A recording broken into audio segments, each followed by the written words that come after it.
Shalom, shalom. I'm back. I'm back. I'm sorry about that. I can't even explain that. What that was a strange one because it never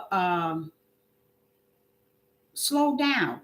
It never stopped. It just kept going, and I had no idea until I started reading the chat, and everybody was saying it was freezing, and I'm like, wait a minute, it didn't give me any type of a warning or it never said anything, but we're just going to cover this is it. I want to come from Jeremiah chapter 32. I'm just coming from Jeremiah chapter 32 verse 17 and 18. In Jeremiah chapter 32,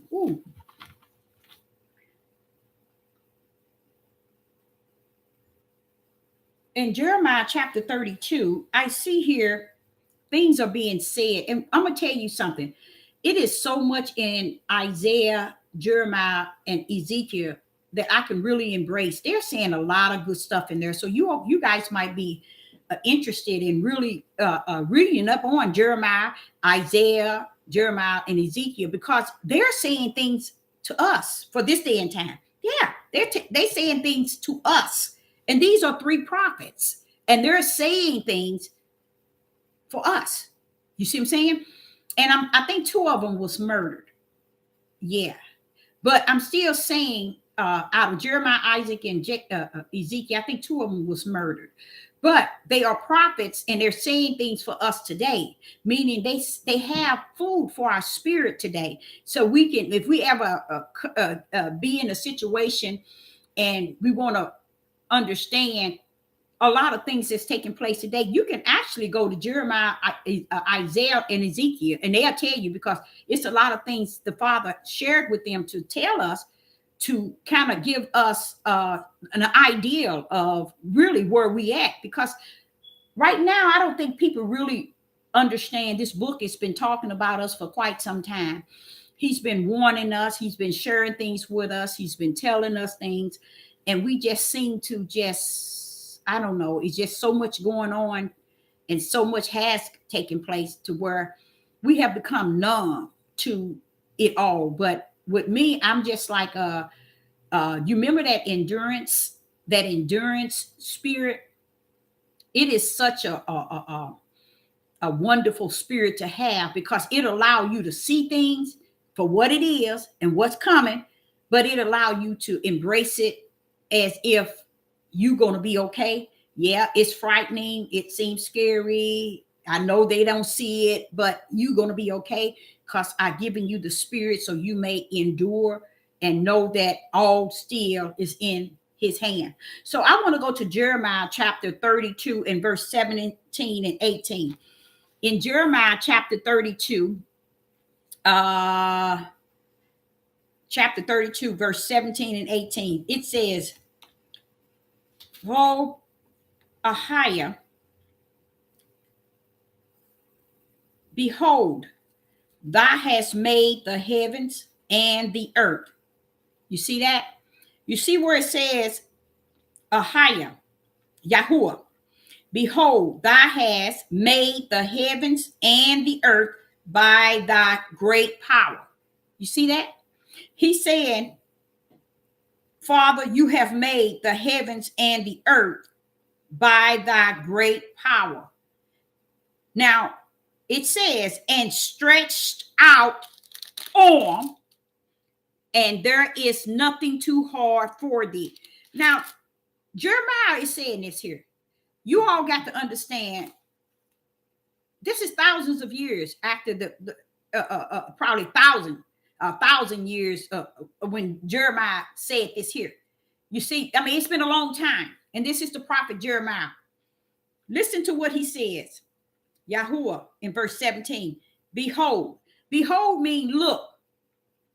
Thou hast made the heavens and the earth. And how is he telling him? By thy power and stretched out arm, and there is nothing too hard for thee. When you get to Genesis chapter 1, and I'm going to show you something. I'm going to show y'all something. I'm just trying to kind of give you a little bit about what I was talking about earlier. When you get to Genesis chapter 1, verse 26, and Yah said, let us make in our image after our likeness. You see what he said in Genesis chapter 1 and verse 26. And Yah said, let us make man in our image after our likeness. Okay, here go Jeremiah, already knowing what that is saying by saying the same thing. What do he says? He says in Jeremiah, what happened to my Jeremiah 32 and 17? He says, Yah, behold, thou hast made the heavens and the earth by thy great power and stretched out arm, and there is nothing too hard for thee. See, in Genesis 1, chapter 1, verse 26, that is his power, y'all. He's talking to us, his right hand, which is his power. You see? And you notice you see arm, that's his arm. His power is his right hand and his stretched out arm. That's his power. That's Genesis chapter 1, verse 26. If we today don't understand that, Jeremiah and I'm going to be honest, everyone that I've read about in this book, even Moses knew about that, knew who us was and is. But people in this day and time, in the year of 2023, I listened to a group of men teach. They don't know nothing about that. They call it what they know that it is, but they off balance. And just imagine, they've been on here for probably 12 years and never really gripped Genesis chapter 1, verse 6 and knowing who that is. And because they don't know who that is, they don't know who Christ is. And because they don't know who Christ is, they don't know who the power is. And because they don't know who the power is, they don't know who the name is. And here's Sister Deborah standing here saying, it's sad. So, and when y'all see me talking earlier in that last video, I'm trying to get to a place where what is going on to where nobody knows nothing. And I'm like saying, didn't I tell y'all, Jeremiah, Ezekiel, and Isaiah, they my brothers. I can hear them. I can feel them. Have y'all ever read in the Bible and then you can feel what they're teaching or what they're speaking on? When with Sister Deborah, I can feel them. It's almost like I'm them, they are me. I can understand what they're saying. I can embrace what they're saying. I get what they're saying. But the problem I have is to be a prophetess, and they are dead prophets. I'm a living one, living in this day, and just hurts to see that people still hasn't reached a destiny to where they can get it in the year 2023. So it makes you wonder, are you talking to brick wall? And I'm talking to this wall? You know what I'm saying? What is it? Somebody, I know he said, as long as it's one, Deborah, it's well. It's all well. But it's just, it does something. It makes you wonder, you know what? Wait a minute, you mean this world gonna live on and nobody ain't gonna get it? That's why he had to handpick his. You know, when he said he's got that small remnant, he got to handpick his. And he ain't, let me tell y'all something. Y'all ain't picking that small remnant out of somebody that's perfect. Somebody that's all do everything wonderful. Somebody that don't have no sin. No, he is still picked. The reason why I'm going to tell you why we're going to be a hot mess, we're going to be a hot mess until he get us over there.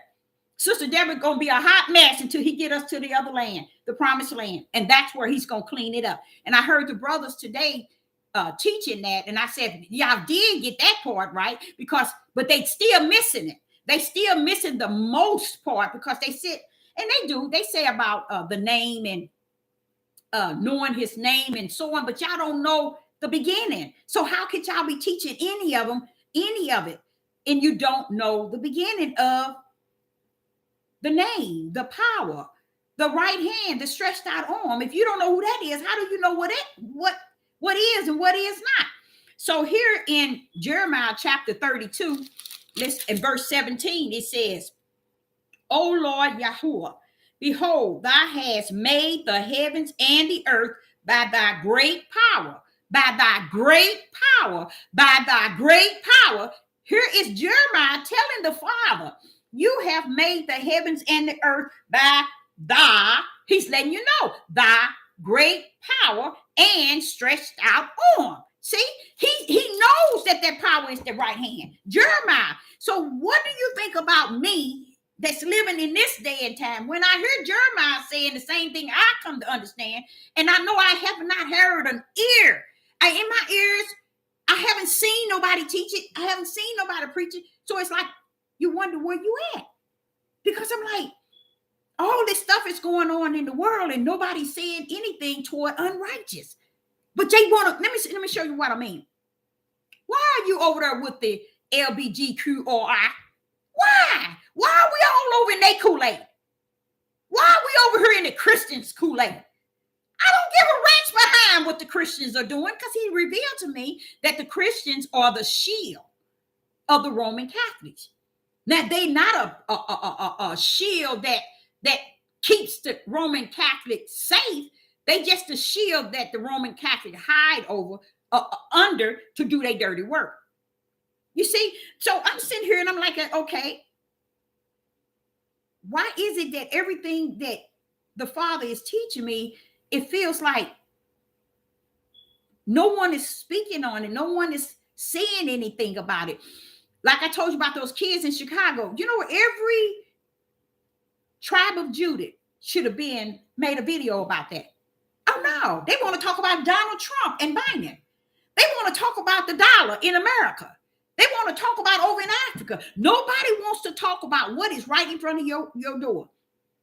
Nobody wants to talk about unrighteous and unjust. They want to only talk about the things that give them subscribers and likes. But they doing, how would I say it? I'm going to call it good, a good evil job. Just like evil was with good and good was with evil in the book of, in the lamb, in the tree of life. I'm going to say they love doing that. Because there they can deceive people from that level, which I understand that. Now, in Jeremiah chapter 32 and verse 18, it says, thou showeth loving kindness unto thousands. Now, this is Jeremiah saying this about Yah. He said, thou showeth loving kindness unto thousands, and recompensed the iniquity of the fathers into, listen to what it said, into the bosom of their children. Into the bosom of their children. What is in the bosom? Recompensed the iniquity of the fathers into the bosom of their children after them. Why is y'all gonna do that? Because, like I keep trying to tell you, women, we didn't cover these men, and that's why they were there at. So we paid a bad road in what they are today. We've given them that leeway to do the things that they have done, even to today. And this is why we got what we got today, because we played a role in it. Because even here, I was sitting here telling y'all about the children are the product of the Father, okay? Whether we want to claim them and say they mine, oh, these mine. You go right ahead, baby. You go right ahead. You go right ahead. You ain't seen nothing yet. Because it's got to come to pass according to what he said, not Sister Deborah said. It's got to come to pass. So therefore, when he said, and he says, verse 18, Jeremiah chapter 32, verse 18, thou showest loving kindness unto thousands, recompense the iniquity of the fathers into the bosom of their children after them. You see, the great and mighty Yah, the Lord of hosts is his name. The great and mighty Yah, the Lord of hosts is his name. We really don't see how he has orchestrated this. When I had to counsel in Atlanta, when they would come to my store, they were trying to figure out, did I do wrong? What did I fail? How did I get this wrong? How did I do this wrong? And now I'm at a point where I'm getting taking pills to sleep, taking pills to wake up. I'm stressed. I'm depressed. I'm doing everything for my husband. I've done everything for my children. Made sure they got sent off to college. But where along the line, all this chaos in my house? The kids are starting to do this, do this, do this. I didn't bring them up like that, baby. I don't care what you think you got. That magic hand, that magic motherhood, or whatever you want. Just like the father said, when I deal with the children, I'm coming to the children from the level of where the father has been. Why would we deny that we are not cursed because of the forefathers, but yet nothing is about the fathers? Nobody would ever think of that. Oh, it ain't got nothing to do with them. What do you mean? He didn't curse you for 400 and some odd years, and it ain't got nothing to do with the father? Where did it say the mothers or the foremothers? No, we don't want to hear that, because we didn't messed up a lot of things, y'all. We have messed up a lot of things. I'm gonna be a woman to tell y'all, I have messed up so much. I have messed up everything. You want me? Let me tell y'all one thing. Sister Deborah has covered up everything to make everything look good, everything be good, everything feel good. To just have a family that when people look, they see, oh, she got the best family yet. Oh, that's a lie. It's because I covered up for every situation there has ever been to make it look as pretty as I wanted it to be. I'm a living witness to tell you that's all a lie.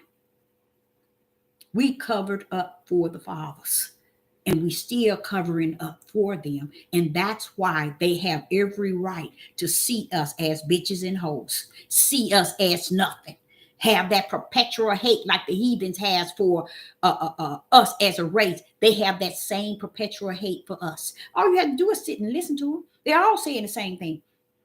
Ain't one saying it different than the other. No, we got some that's saying the opposite. Now, don't get me wrong. We got some that's saying totally opposite. But it's just the idea. You don't get no rewards in heavens for being a mother. I want to let y'all know that. I don't care what you're doing. Sister Deborah ain't gonna get no rewards in heavens because I raised 6 grown children and I gave them the word of Yah. I ain't getting nothing for that. I'm only gonna get what's entitled to me for what I'm doing now and how I'm going about doing it. Speaking spirit and truth, and still running in my lane, doing what he tell me and say what he say to me. Outside of that, ain't no brownie marks, but keep living. And I ain't saying keep living for years. I give you this year. And everything you think that you run, you ain't gonna run, because it's not like that. And even though Sister Deborah can say that, guess what?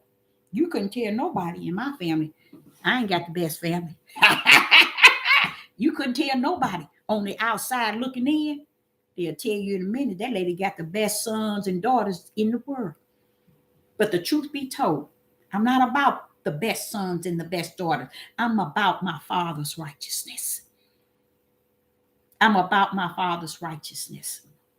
So here I am, my mother way north, and I'm way south, and she feeling me. She feeling that thing. And she has to call me because she's feeling this feeling. You see? A mother to a daughter to a mother. She's feeling me. And she called before I got online. And she said, I was just feeling there's something that was on me, just call you. And I said, I'm so glad you did. I said, I'm so glad you did. Because I was just winding up to the fact that when I try to do right and try to do what is pleasing, it's always somebody doing something wrong, to mess up the right. So I was explaining to her that I look back over my life and just think about, and when I look back over my life, chewing out, I look at it, chewing out. I look back at it, but I also think of how y'all brought me through it all. When we get to Jeremiah 32 and verse 18, I like what he says because he's saying exactly what I was telling you all earlier. He didn't say the mothers in here. Why are the women claiming everything? Why are they? Because it's too late. We always, and that's why the men never saw their faults. They never saw their errors. They never saw their ways. What do you mean, Deborah? You know why the fathers never see the ways of the children? Want me to tell y'all why? I'm gonna go and bust the bubble, y'all. I'm gonna bust one. I'm gonna only bust one. I'm the only gonna bust one. I'm a mother of 6. My oldest son has a different father. Okay. I got pregnant at 17. I was a senior in high school. I had my son at 18. My class of 80, 81 was like 350 people in my senior class. And I might have been more than that. And I was 9 months, almost 9 months pregnant, walking across the stage to receive my high school diploma. I remember the whole time I was pregnant in my senior year, I made straight A's. I mean, I was all about, hey, everything, just strictly about this baby that was in my womb. And I had my son it was June the 6th. And I had graduated. No, I was almost 9 months when I walked across the stage to get my diploma. And when they got ready to give scholarships for sports, all sports, I was the only female received a scholarship. The only female. The reason why I didn't know they was calling my name is because when they was reading the scholarship, they was talking to the guys that played football and basketball and baseball.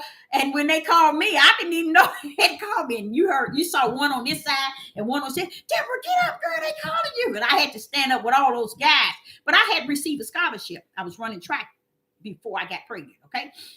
So my son, this is my oldest son. He's 42 now. And he was the first grandbaby in my large family. And he was my mom and dad, everything, y'all. My mother had 7 children, but I was one of the young ones, but I was the one that had the first child. And the journey with my son I was like real thin. I wasn't a big person, okay? And when my son ended up being 9 pounds. Let's put it like that. And they messed up his head quite a bit with the forceps. So he was born, and Children's Hospital came and they told me that he wasn't going to last a week because the doctor messed up his head really bad. So I remember going into the chaplain and I was saying to the father, I said, I want you to take him back. Okay. I said, I don't want him like this. If you can't, and see, this is what y'all don't understand. Sister Deborah didn't start this walk with the father when YouTube came on the scene. Baby. I'm not the one. I'm not the one.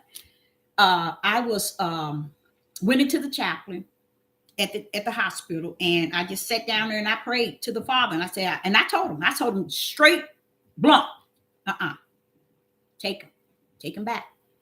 He's yours anyway. I said, because I can't get him like this. I can't have him like this. I say, I pray that you take him and give him back to me, healthy and normal. All them doctors, they got to get nasty with me. And I mean, the Children's Hospital doctors, because they said I should sue not only the hospital, but the doctor too. But I was in that chaplain praying for the doctor that he would do better in his life with delivering babies and not cause any other child to be born like this. And yes, he tore his head up real bad. And my son was in the hospital, and him and he told me up, and he told the son up. And we were in the hospital for a little over a month. That's how long we were in the hospital. Mm-hmm. My son, they didn't think was going to make it. And I told him he'll be okay. Because I was assured when I came up from praying that he was going to give him back. Because I told him, just like I'm telling y'all, take him back. Unless you're going to give him to me healthy and normal, Father, take this child back. Because they had already came to me and said he wasn't going to last a week. But so happened he did. And they said he was going to have a waterhead. He was going to have seizures. He was going to have mental issues. Oh, they were just, and they load me up with medicine. I took all that medicine, threw it in the trash can, took my baby home after almost a little over a month. And there I was, a mother. I just became the best mother I knew how to be. And at that time, I lived with my parents. And I raised my son, and he was the first grandbaby. I mean, he had everything, y'all, everything. He was like a king in the family because he was the first grandchild. And they said he was going to have seizures. He was going to have a waterhead. None of that stuff. None of it. None of it. When y'all gave him back to me, he gave him back to me healthy and normal. But the head of OB and the head of Children's Hospital said I should go and sue the hospital and the doctor. I never did, y'all. Never did. Once y'all gave me back my son, that was all. That was good enough. And I never did.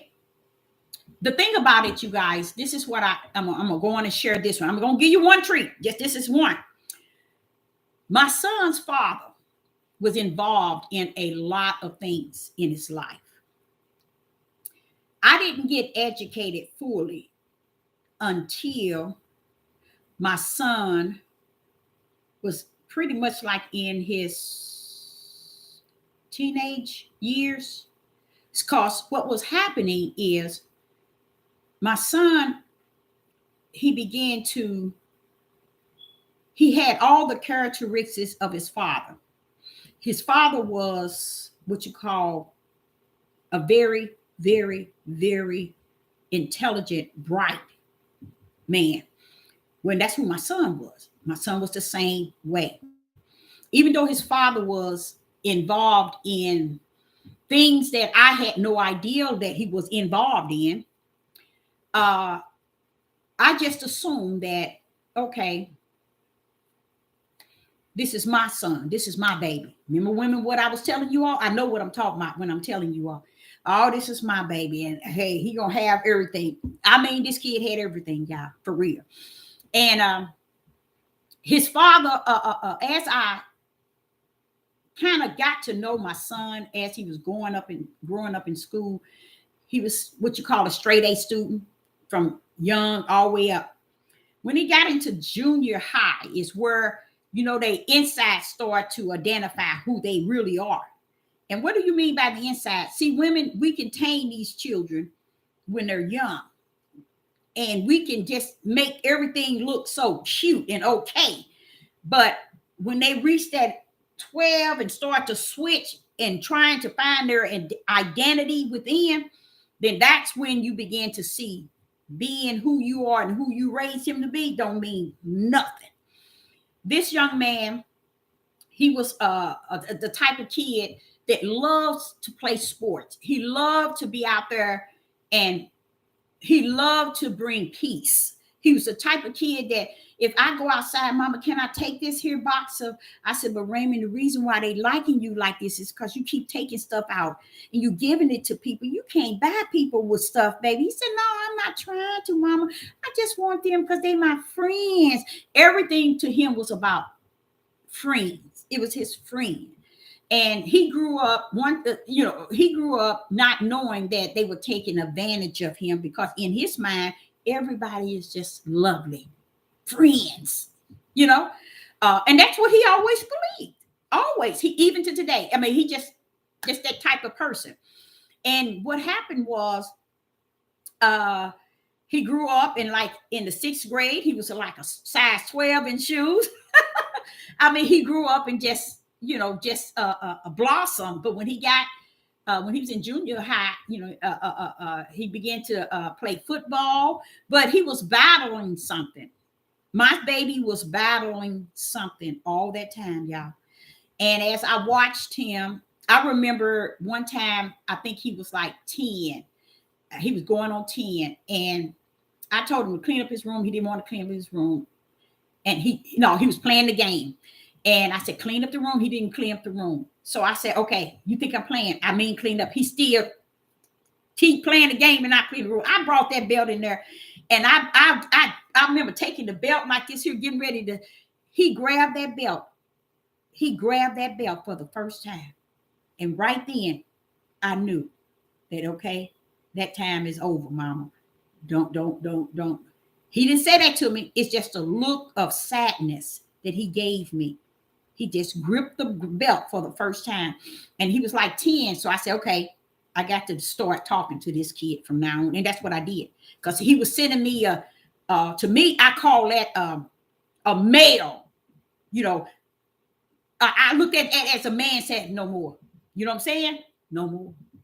I mean, so that led me to realize that, and I'm gonna be honest with you, because the Father told me, you talk to him now, you communicate with him. And I liked it, that I loved that, because that gave me an opportunity to step into something different. Because he really wasn't a type of a bad child at all. And I began to communicate with him. And it did really well. All it took was me communicating with him, and that worked really well. So he was dealing with a lot of things in life, a whole lot of things, which I had no idea of until he ended up, and he was going to football season, and it was starting, and he had to start in the summertime. And I noticed a change, in the way he was, just kind of looking off to himself and closed off to himself. And he started to be, and at that time he didn't want his sister and his little brother around him. He was off to himself. He always had a problem at nighttime sleeping. So all of this here extended, you guys, from his dad. Okay. And it's a lot of things he was battling with that came from his dad. Okay. And this is where he committed suicide. And because of that, it was what was going on the inside. See, you can tame your children from the outside by saying, you got to do this, you got to do this, I want you to do this. Or you can deal with them and you can think that you putting and you instilling something in him. You're not. What is in him is a bloodline.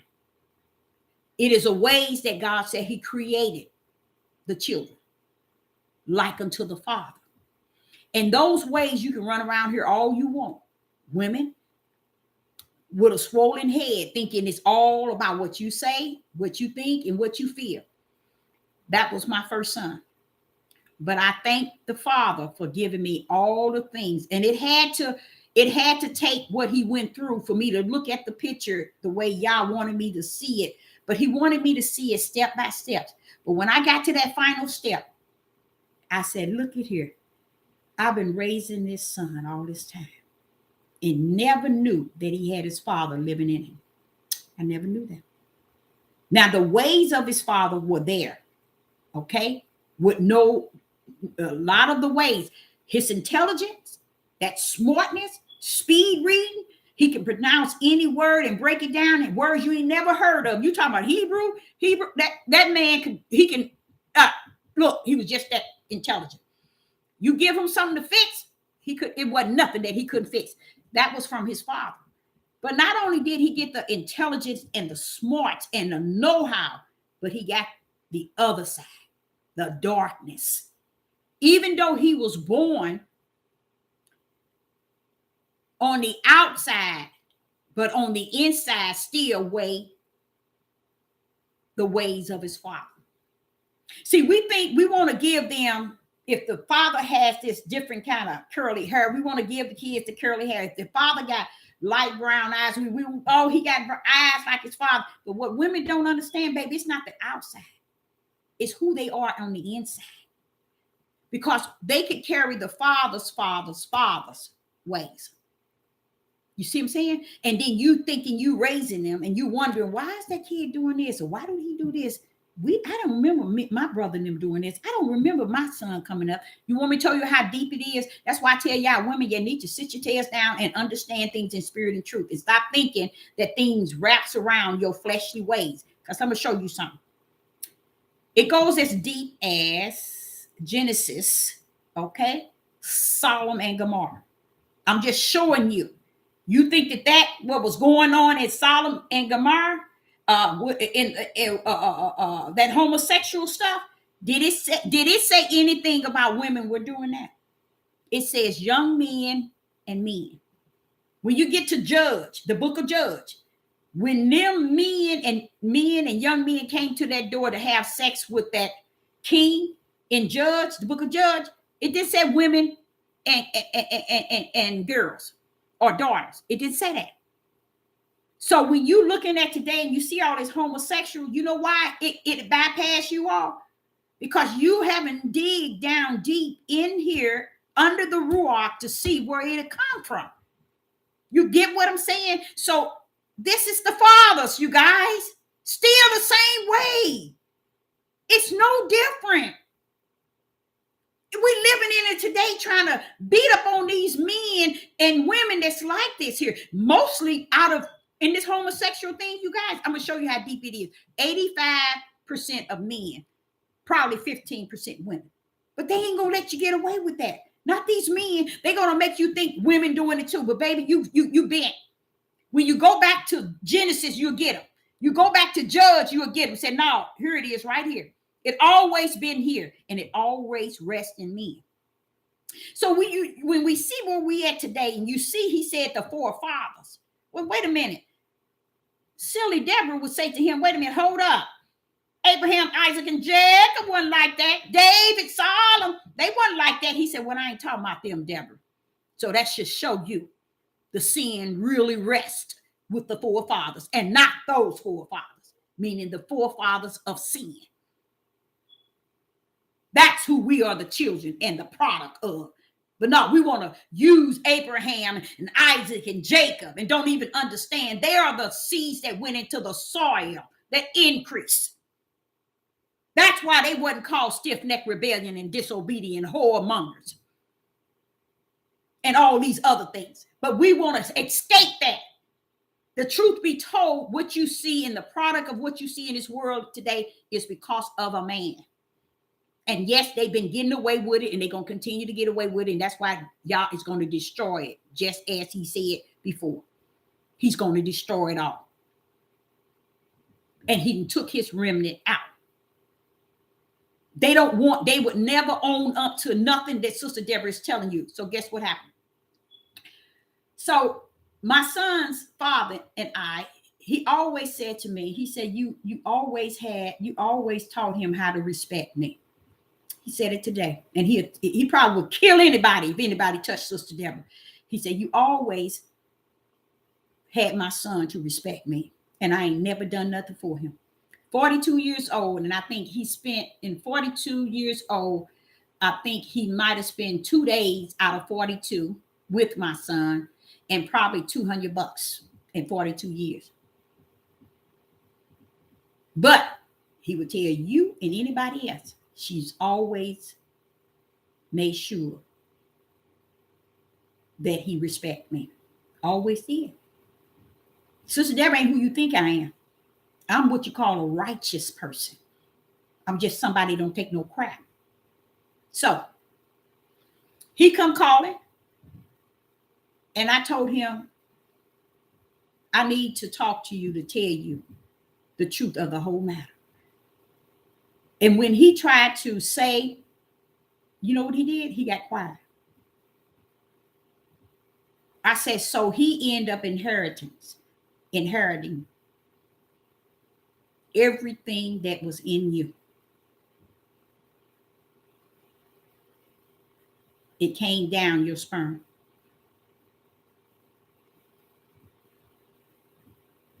You know, I told y'all he was intelligent, real smart.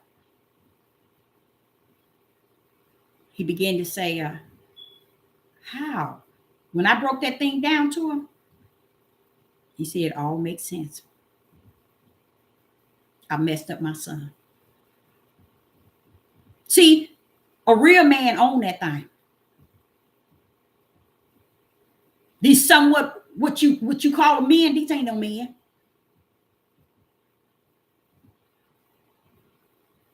What made me feel good is I had to tell him 1 week, and I broke it down to him again the next 2 weeks. And he sat and he listened. And he said, you know what? You're right. Because I broke down the things that I found out he was doing with drugs and so on before I even met him. You see? And I told him how it affected his son, why his son is going through what now the system of this country is paying men that's on drugs disability. My son ain't on disability. My son works a full-time job and make good money. But he struggles every day, y'all. He's 40 years old. He struggles every day. And guess what? His mama struggled right with him, side by side. Side by side. All the time through his struggle. I knew where it come from. I knew how it had damaged him. I knew everything. And I was always there. Hid it all, y'all. I hid it all. I hid everything. So that my house, when they look at me, they see everything pretty. All that's a lie. All that's a lie, y'all. You ain't heard nothing from Sister Deborah. Sister Deborah got all kind of testimonies to where you and nobody else can tell me nothing. You can't tell me nothing. I had to tell this one lady, she was talking about what she was going through. I said, you know what? You either tell me what you're going through so I can help you, or you can go head on, because you can't tell me nothing. You can't tell me nothing. Because I gave her one example. She said, did that lady happen? That happened to that lady? I said, yes, ma'am. So what you talking about ain't about nothing. You don't know what other people done gone through. So Sister Deborah being on this Deborah platform is not about just being on here talking a bunch of lies and giving y'all a bunch of yang, yang, yang. Sister Deborah is about strictly spirit and truth and what righteousness look like and going to be like, in spite of all this mess that we're doing, trying to make right look wrong and wrong look right. The reality of it is, I sat back, and this has happened in the last year, and I realized, boy, I sure made my household look good. I made my household look good, y'all. Anything broke, I fixed it. People will say, you got the best kids ever. I just didn't tolerate nothing, y'all. We don't smoke. We don't drink. Never allowed it. I don't care if you weigh 180 pounds, 256'6". You ain't coming nowhere and run nothing.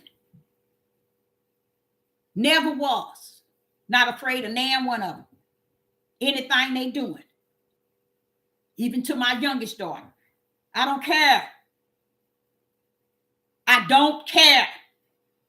What do you mean? I don't care about all this sin and wickedness. Even if it's in my own family, among my kids, my mama, my daddy. My daddy's gone now, but anybody. I just wasn't there, and I wasn't created to put up with no crap. So I felt good with being able to be set free from explaining to him how he has messed up his son's life. So when you hear me saying get in the car so he can have a way, is because he has because of what he suffered through, he has these attacks at times where he gets angry. And throughout all these years, he ain't somebody, I'm not the type of person, I don't care how angry you get, I can get angry too. And we ain't going on no medication. He ain't never been on medication. You know what I put on him? It's right here. You think a stitching cord can whoop your tail. This here will lay your tail out if you speak it right. You think that you got problems with your attitude and you think that you can't be told nothing. This here will knock you straight out. And this is what I raised all my kids on, this right here. While the Ruach HaKodesh kept me informed of any and everything. Because when you start speaking this like a sword, they sit down. I don't care how old they are. They sit down. I don't care if You got a head injury, I don't care if you're going through or depressed or whatever. This, you speak it right with the Ruach HaKodesh backing you up and down, it'll lay out anybody. That's why I can't afford to teach what the world is teaching for likes and subscribers. You see? So here it is, a woman. Let me show you how I hit this kid. Mastered my dream. When he got into junior high, he was the only, him and another a young man was the only, he was out there where those Gentiles are at.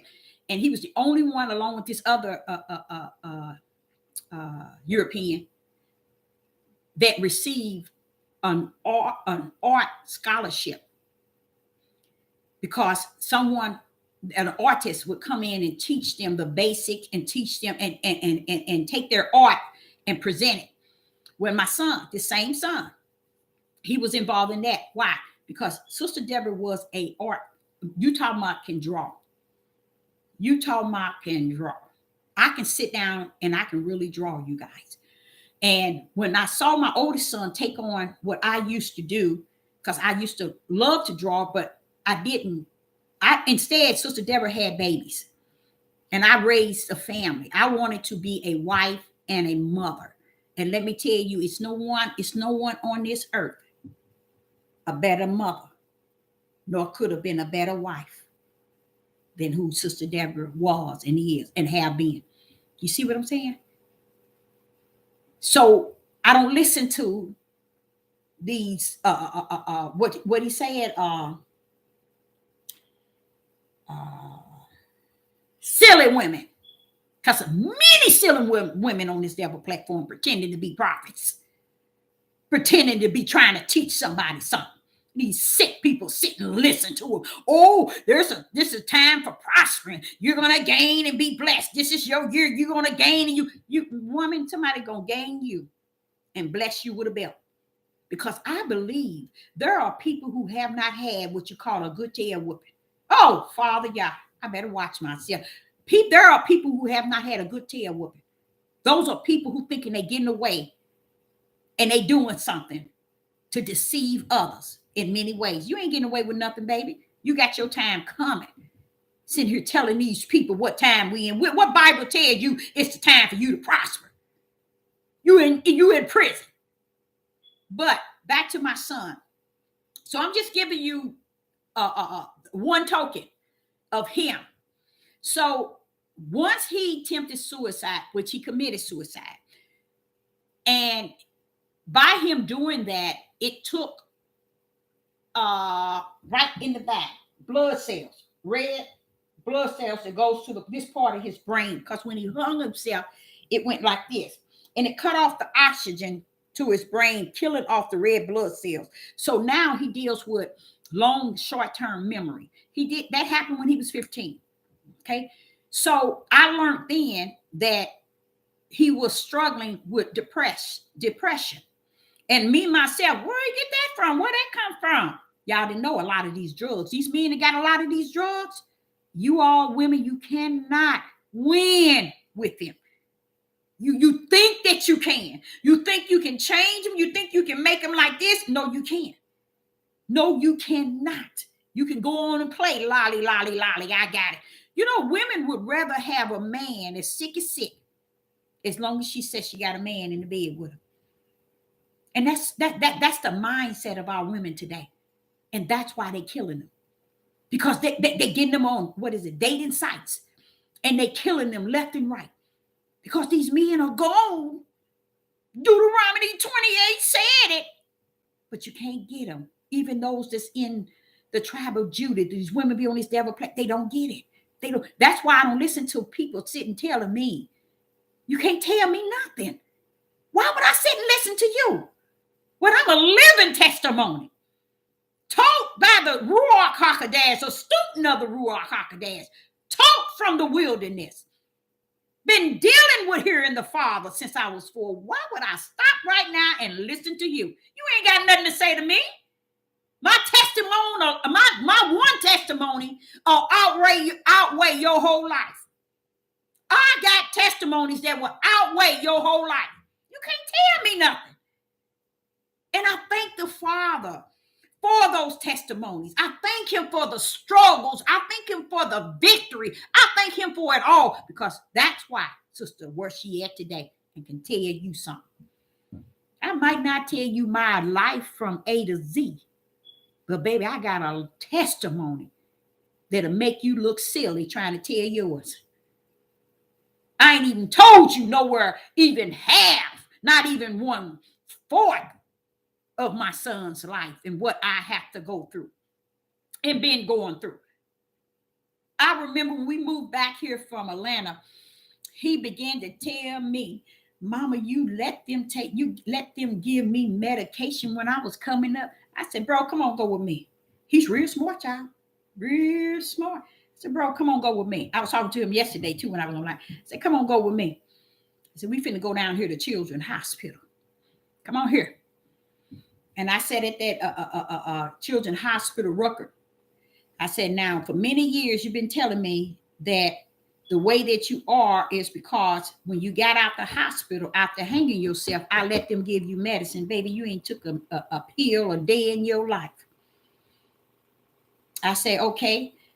I told them that I wanted to get his records. And they said, how far? I said, from birth all the way up. Because as soon as he was born, they had to rush him to Children's Hospital. Okay. So I wanted to give him that. When he hung himself, they rushed him to Children's Hospital. That's when he was 15. So all his records are there.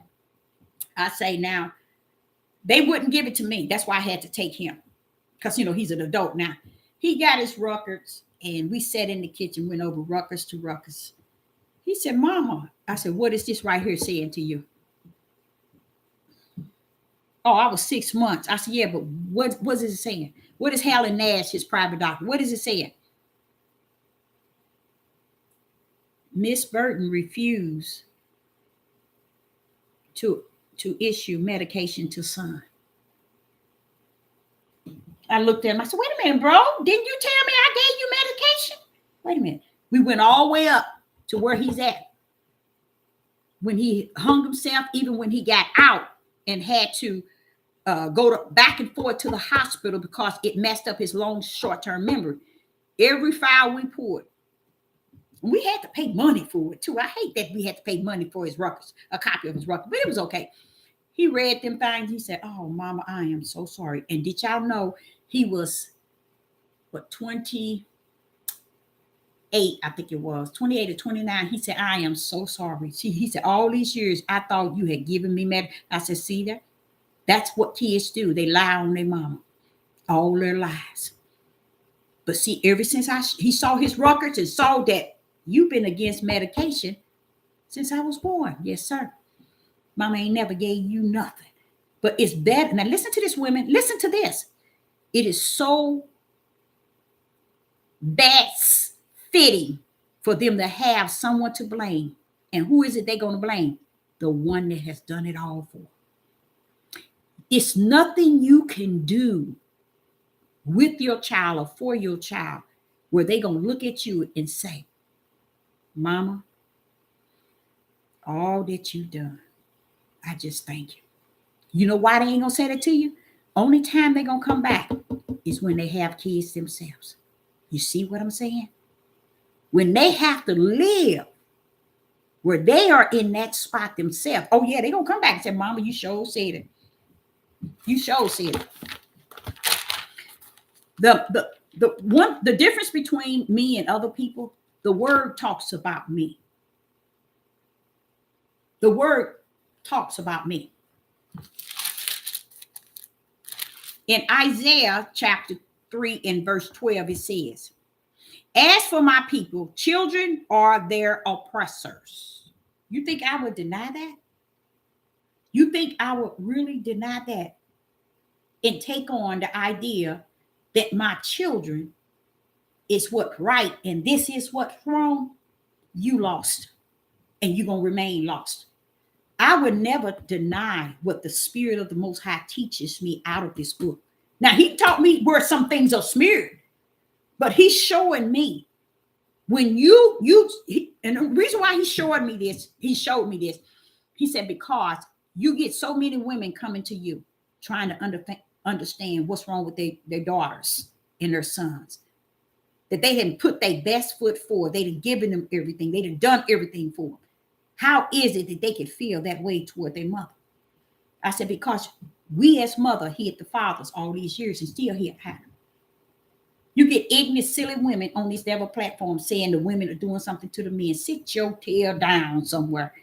You ain't even a woman. Matter of fact, you ain't nobody's mama, because you can't be talking that stupid. The problem is Genesis to Revelation, it's not telling these women crap.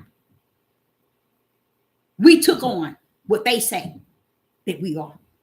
We took on what they say that we was. We take on anything they say, and we just assume that's who we are. If y'all didn't say it, why are you believing? Here it is, Isaiah chapter 3, verse 12. As for my people, children are their oppressors. Who else is your oppressors? Didn't he say your curse is connected to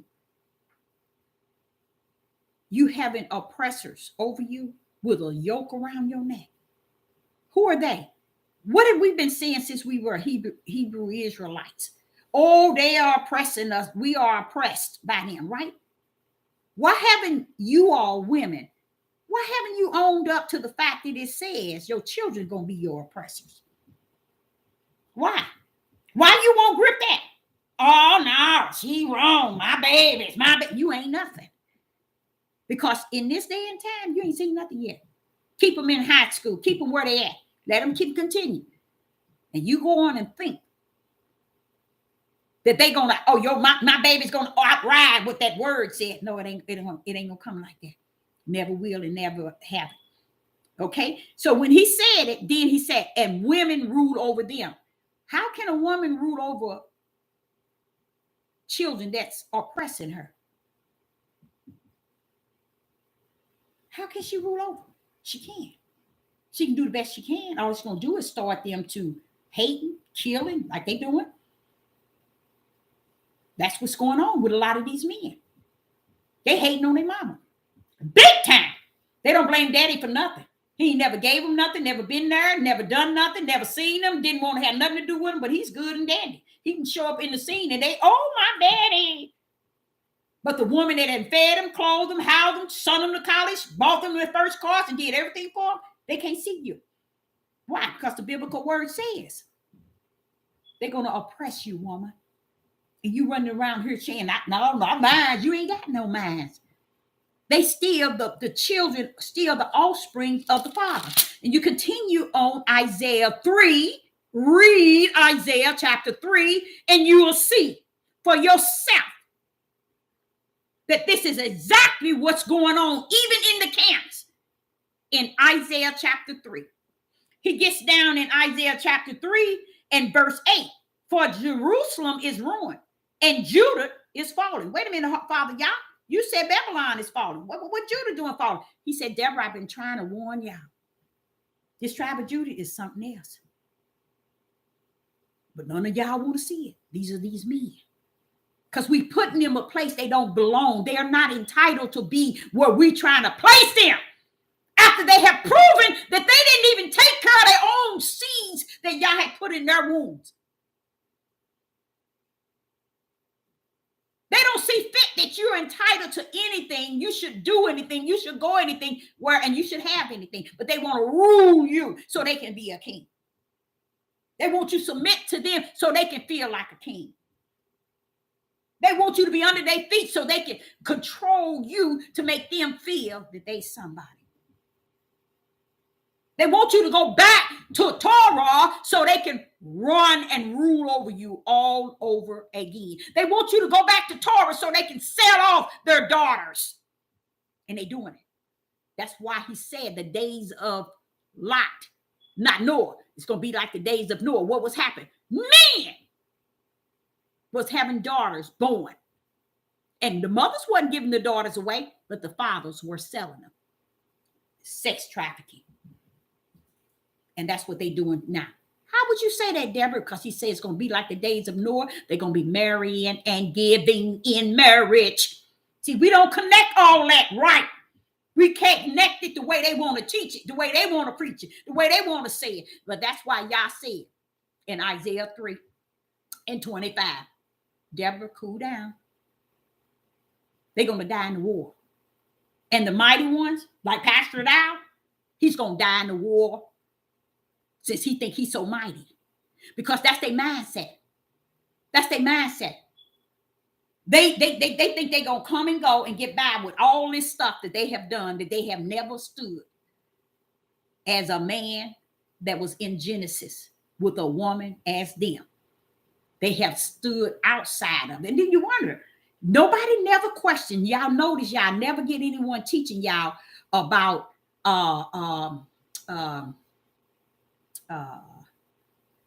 you'll never get them teaching. What was that word about? That skipped my word. My skip me when I saw something on here. You'll never get them. It's just so much of the word, y'all. When I'm talking to y'all don't even understand. It is so much of this book that you will not hear the men teach and preach. But they want to sell you scriptures and precepts and lines. Why do you think they go to other books? Why must we go? Where did the Father say he will come and send you to other books? You know why? He is the Word. The Word is Yah. So what do Yah need to sing you through multi-books to get you to know? Spirit and truth. This is their whole idea of still yet deceiving people. Let's give them a lot of books and tell them we know in here it says that Enoch cannot redeem you. Yeshua HaMashiach already paid the price. What can Enoch do for you today? What can Enoch tell these men today? Nothing. And that's why they go to all these books, because they never chastising them. These books are never disciplining them, never showing them they're wrong, never showing them they're right. It ain't none of the books that they brought helps them in anything. It does not support them in how they're supposed to turn their face to Yah. It doesn't teach them how to walk with Yah, talk with Yah. It doesn't teach them how to receive Yah. It don't teach, none of the books teach them nothing. And that's why they like it, because they like all the books so they can deceive everybody to think they know something. Don't let nobody tell you about no Torah. Torah, your tail somewhere in Sinai. You still ain't gripped spirit and truth. How you going to tell somebody about Torah and you don't even know Genesis chapter 1 and 26, who that is? You see, how is it you can talk about Torah and you don't even know the first book? I mean, it's sad. It's sad. But this is a way of deceiving people. Make people think that is the way that they say it is. If we can have enough book to manipulate their minds and deceive them that we know something, so they would think we know so much. Oh no, you don't know nothing, baby. Because spirit and truth to say that, tell them you. Because if you don't have spirit and truth, you don't have nothing. And the living, the truth of the whole matter is, I sat back. Sister Deborah have sat back and had all these children. And they are my living testimony. And today, just sitting back thinking, every time I try to do something, it's always trying to do right. Evil is forever lurking. And it don't get the time of day because the Ruach come in. What did I tell you? You see, he is a chastiser. He's a discipline. He will get you straight when you trying to come crooked. He don't play. And I wouldn't give the Most High Yah up for nothing on this earth. Not my mama, not my children, not nobody. Ain't nobody on this earth worth more to me than him. I'm not lost, y'all. I got my eyes fully awake. Oh, fully wide. All these Isaiah, Ezekiel, and Jeremiah, and just hearing Genesis chapter 1 and chapter 2, when I hear all that that's in there, it leads me to understand these people today is lost. And you got people who can't handle it's over, it's finished. Well, you might as well get out the book, period, because he says it's going to be like the days of Noah. What do you think that's going to be like? And then he says it's going to be like the days of Lot. What do you think he's talking about? And I tell you something else, stay away from Revelation, because, baby, let me tell you, you might as well go back to Genesis 1 and stay just right there.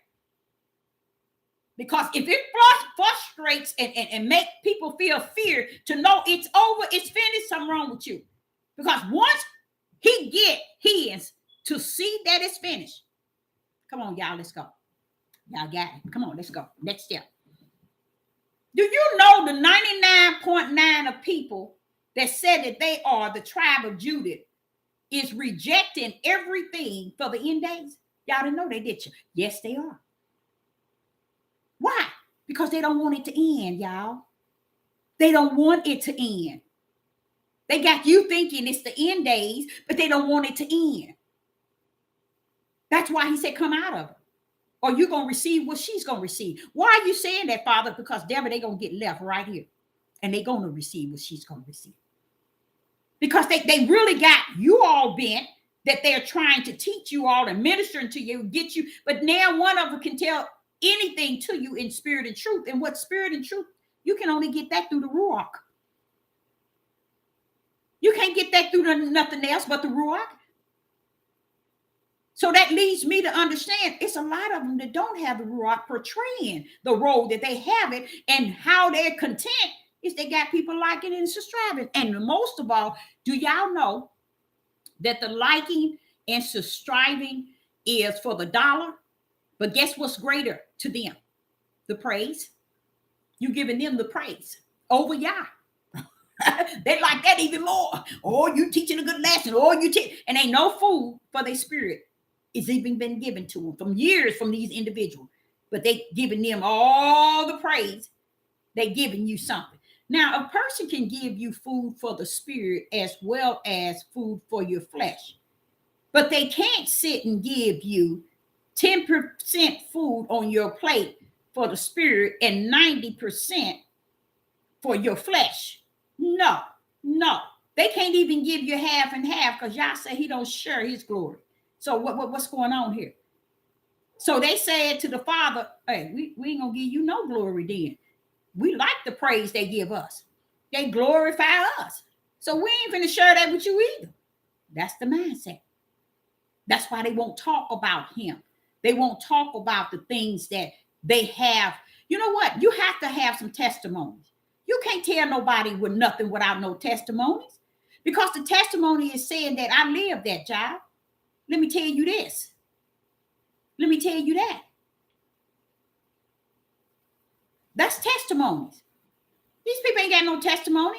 You know how they used to do in the church? The pastor would be preaching and yeah, and this, and this. Did you know 99.9% of them is talking about somebody else's life they didn't heard? They didn't counsel? They didn't heard? They ain't talking about their experience. They're talking about somebody else's. Y'all didn't know they did you. I've been in the church a long time, y'all. That's all they used to talk about, somebody else's testimony. They take it upon and put it as themselves, because one thing they knew, you can't be out here teaching nobody with no testimony. And that's what I see in the tribe of Judah in these days. They ain't got no testimony. And you see the stuff, the chaotic. I sat here today, and I'm going to be honest with you. I sat here today, and I think I put 15 cases just today alone. It happened yesterday and this morning. 15 cases of Black people acting like they crazy. I mean, I know they're crazy, but I mean, showing the world. And it's amazing how them white people are putting them on news big time, making sure the whole world sees. And nobody says nothing. Just like the world, this United States, all the things that they doing, nobody saying nothing. So I guess that is when the sudden, all of a sudden, and that alone going to take people's lives. because people going to be stroking, heart attacks. It's because they're going to be left right here. And y'all going to be in swoop the coop with his up out of here. And you're going to be left right here. Still thinking and still trying to pretend that ain't nothing going on. Everything's still the same. Do you all know what that's going to feel like being left here? No one can even imagine that. Why? Because everybody thinking that they saved. Everybody say, I'm going. You know what? Someone said something that I thought was really powerful. And I said, how could and why is it everybody want to go to heaven, but nobody want to die? I think that's sad. You telling people this is it, it's over. It's like, don't say this world is over. Don't say this United States is over. Oh, I love it here. This is the best thing ever. They don't want, they say what they commune and get in the midst of you all, but they really don't mean it. They just looked up on the page. And when you're saying things, it frustrates them because they don't want to hear that it's it. Michael Jackson, before he died, that's what his tape was. This is it. He knew it. He knew what time it was.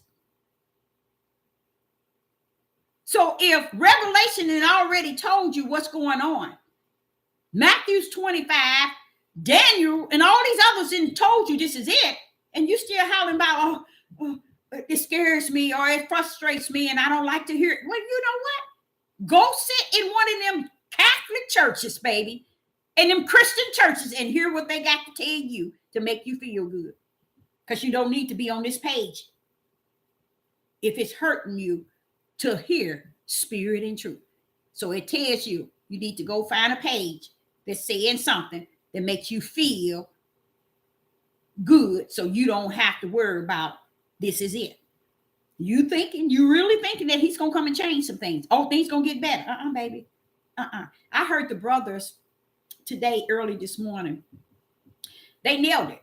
They was talking about when he take them out, when he get his small remnant out, they were saying how he still is not going to change nothing. It's still going to be a lot of turmoil until he get them to the promise. And that's what I keep trying to tell y'all. He said when he gets you to the other side, then that's when he's going to change some things. But guess what? I like what they said. I like what they said in Ezekiel 36. They covered it. They said, wait a minute now. His brother was like, wait a minute now. Wait a minute. They saying that. But wait a minute. What this saying here where it said?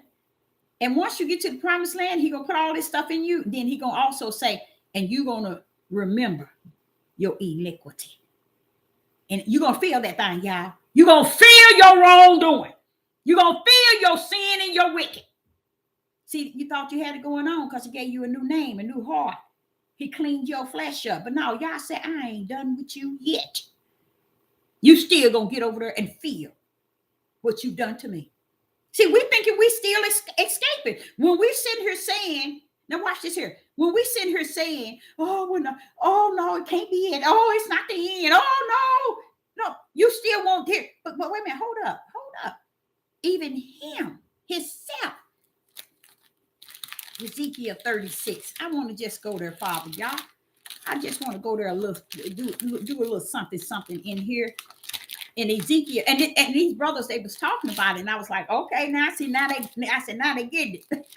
Because I don't even think they knew it was in there. Because the way they was going up and down Ezekiel, I said they don't even know that's in there. And they didn't. I don't think they did, because it says in Ezekiel verse 36 and 25, he said, then I will sprinkle clean water upon you, and ye shall be clean from all your filthiness. And from all your idols will I cleanse you. Verse 26. This is Isaiah 36 and verse 26. A new heart also will I give you, and a new spirit will I put within you. And I will take away the stony heart out of your flesh, and I will give you a heart of flesh. Okay. The reason why you see two hearts, one heart is for the spirit and one heart is for the flesh.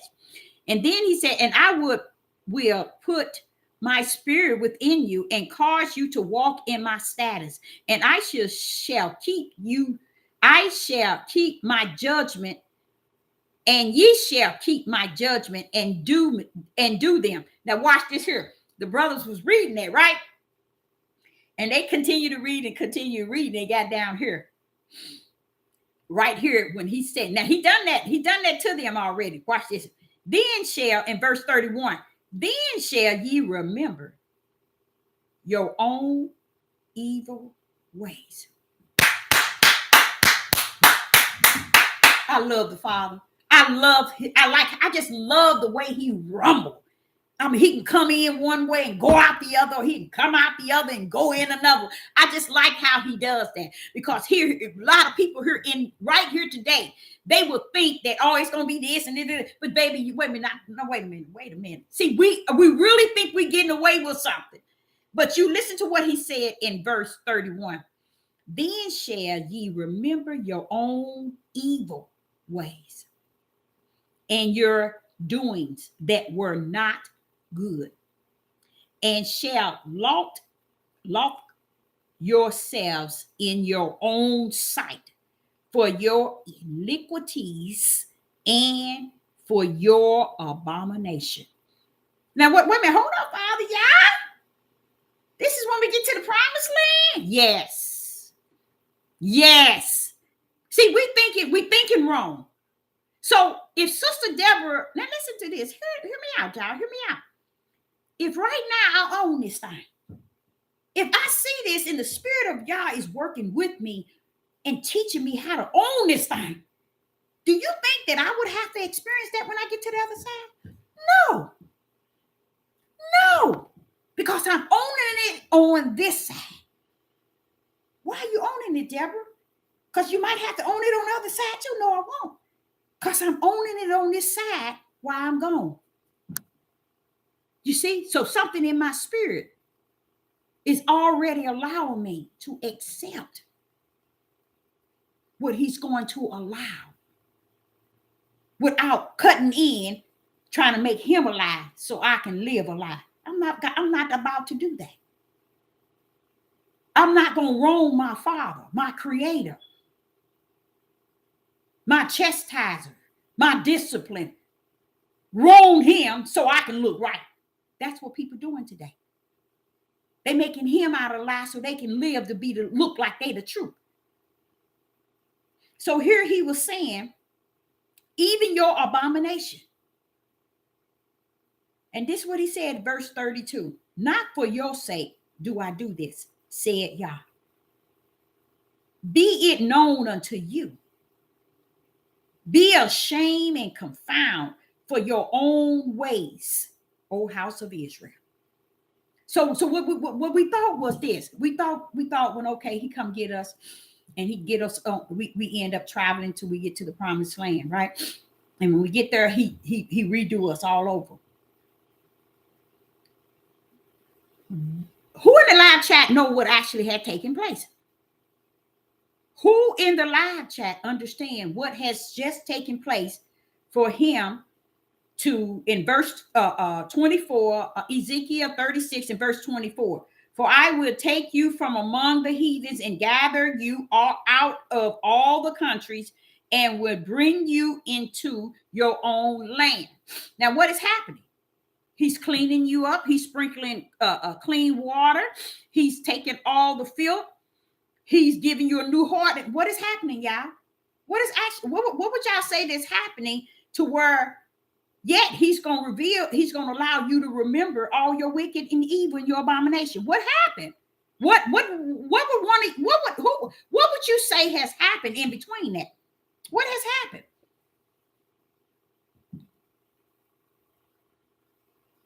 What has happened?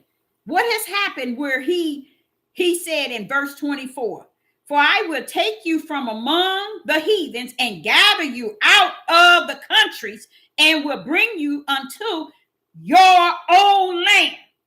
When you get to your land, then will I sprinkle clean water upon you, and ye shall be clean from all your filthiness and from all your idols will I cleanse you.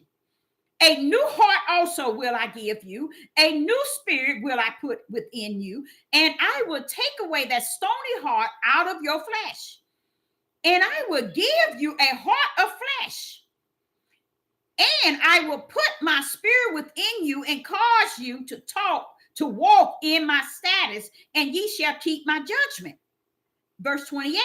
And ye shall dwell in the land that I gave your fathers, and ye shall be my people, and I will be your Yah. Now watch this here. You drop down to 31. Then shall ye remember your own evil ways. What happened? Who in the live chat can answer that? What taking place here? What is happening? Then ye shall remember your own evil ways and your doings that that were not good, and shall lock yourselves in your own sight for your iniquities and your abomination. Not for your sake do I do this, said Yah, but be it known unto you. Be ashamed and confound for your own ways, O house of Israel. Now, what happened? I took you out of your land. I traveled you to your land. I cleaned you up, gave you a new name, a new heart, a new spirit. But wait a minute.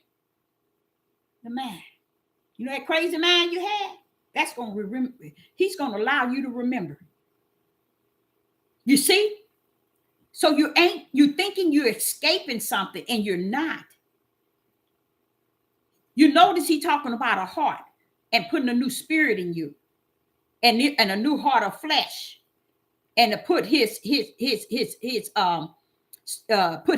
in you. But what happened to your mind? He's letting you know, I'm gonna keep that intact, because I want you to remember your evil, your abomination, and the things that you did. See? So you see the ones that he's still bringing out? Now, I don't think y'all get it. I don't think y'all get it. Come on, somebody who've heard Deborah so long. Remember, I said Deuteronomy 28 end game is that we destroyed here, right? When we are enough in him, in his will, for his sake, is destroyed, then will he come. Now, the destroyed meaning that we out of our mind. We mentally and physically gone. And because people are in full denial that is really what's taking place, when you hear all this stuff that's happening in the world amongst the tribe of Judah, we need to get away from hearing these people talk about the heathens, the Gentiles. We need to get away from that, because Yah is not dealing in that, y'all. He's not coming to make that right. He's not taking them crooked people and making them straight for you.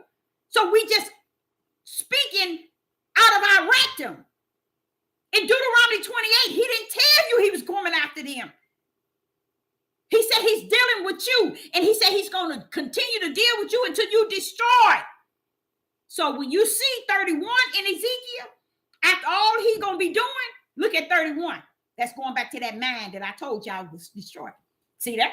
Y'all thought and I've said it so many times on this devil platform. I'm just surprised ain't nobody mentioned it. Because in 31, he said, then shall ye remember your own evil ways. He's talking about abomination, your iniquities, your evil ways. Okay? And the sight of your own self in your own sight, your own iniquity. You know, he's sitting here telling you you're going to be ashamed and confound. What happened? Because that same crazy thing that you have here, you're going to meet your maker, because he's going to allow that to still come back on you. He don't care about how he put his new spirit in you. He put a new name in you. He put a new heart in you. He gave you a new heart of flesh. He's still going to let that mind remember the things that you did in the land of your captivity against him. See, we're thinking we're escaping it. You're not escaping it. You're not escaping it. And that's why I try to tell y'all. So when people sitting around here thinking that it ain't no end game to Deuteronomy 28, oh, we okay. You can't say that. When you see these young children in Chicago cutting up, you hear all these gun violence cases amongst our people. We need to get out of the rectum of Babylon thinking that we're going to change these heathens and Gentiles, thinking that we're going to make the settlement with them giving us reparation, thinking we're going to show them that we this and we this and we this. I don't care how intelligent you are and how smart you are or who you think you are, that you're going to make this world change for the better or for the good. You's a liar, and you're going to be a liar.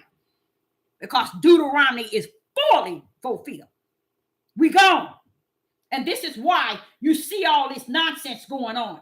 You see these here girls shooting another girl in the face.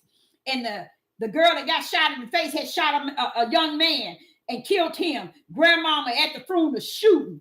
I mean, all this stuff that's going on. Mama killing a man who killed her girlfriend. I mean, man killed another man, a brother. Not a brother, well, whatever. Killed because he killed his girlfriend. I mean, the young boy get shot because he rung a doorbell. A man beat another brother to death, slamming his head in the ground until he's dead because he road rage and hit the man's car. All this sin, and ain't nobody saying nothing. You know why? Because they are loaded with sin themselves, and they don't want to talk about what is already in them. People, this is not the time to be talking about all this. It is the time because it's Satan time. So that's probably why they're doing it. You know, give the people some food for the spirit so they'll know how to hold on. Because all this stuff about, I don't want to hear, it's over, this is it. Go kick rock somewhere. Sit up in somebody's Christian or Catholic church and hear what they got to say. Furthermore, it's too many people deceiving people on this devil platform. Find your place. Find your lane. Find your place. Because on this page, I'm going to give you spirit and truth. And the truth of the matter, it's over. It is finished, whether you like it or not. And the only thing it's going to be, it's going to continue to get worse and worse and worse. With me, I'm like, okay, Father, you're showing it to me ahead of time. So that's preparation for me. And what is that preparation? Long suffering, because you've seen it, Deborah, and endurance. So people who don't have that, they're going to keep seeing it till it comes straight to their front door and into their house. Because if you ain't going to see what Yah is allowing you to see, and you want to cover it up as if it's not what it is, like these men, these people listen to these men, and these men are so far left. They don't even teach the Bible anymore because they just went all to the wayside, giving you their opinion and their feelings because now other men are attacking them, and now they get a taste of their own medicine when they out here attacking women. Now the men are attacking them. And I already saw that coming too. I said, see, they don't understand. You weeping what you sow. You ain't getting out of this. The best way out of this is to just believe what Yah said is and say, okay, I got it now, Father. He said, okay, I got you. So I just get you, and you understand, right? It's okay with you. You cool, right? Yeah, Father, I'm cool. I see what you're saying. Okay, I understand what you're saying. This thing need be, Father. This is your will, Father, for your name's sake, Father. Just letting him know, But when you get around here, oh no, it ain't gonna be like that. It ain't. Yeah, you need to get somewhere and sit down somewhere.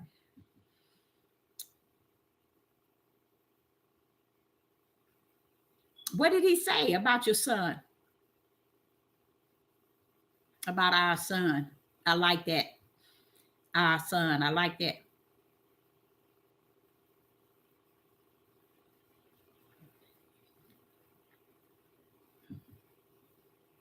It's freezing again and spinning.